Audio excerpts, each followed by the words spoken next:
Hi friends, இன்றைக்கி என்ன பார்க்க போகிறோன்னா லைட் டின்னர் இல்லை இந்த ரெய்னி ஈவினிங்க்கு சூடாக ஏதாவது குடிக்கணுன்னா இந்த சூப்பை ட்ரை பண்ணுங்கள். இதுக்கு ஒரு பெரிய பம்கினில் குவார்ட்டர் சைஸ் மட்டும் எடுத்திருக்கேன். அதை ஸ்கின் பீல் பண்ணி எடுத்துக்கோங்க.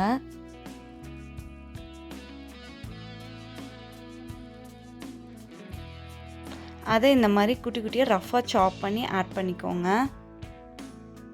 குக்கரில் போட்டுக்கோங்க.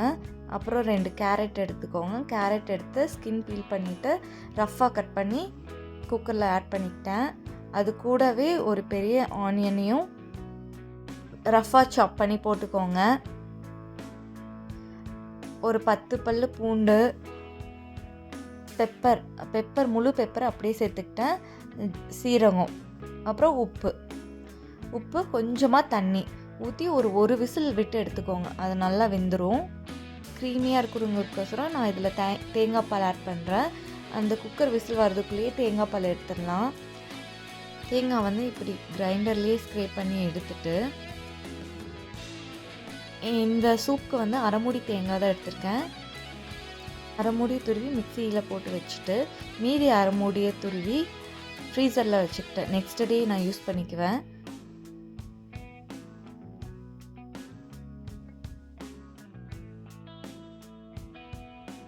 நான் தேங்காய் பால் எடுக்க கொஞ்சம் வார்ம் வாட்டர் தான் யூஸ் பண்ணுவேன்.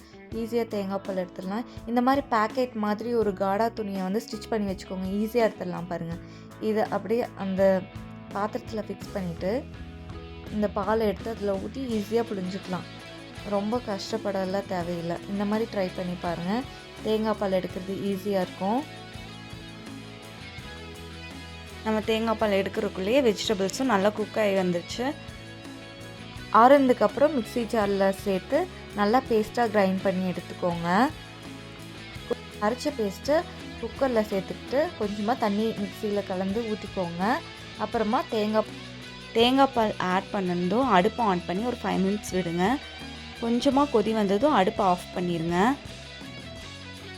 பவுலில் ஊற்றி டேஸ்ட் பண்ணி பார்க்கலாம். டேஸ்ட் சூப்பராக இருந்தது.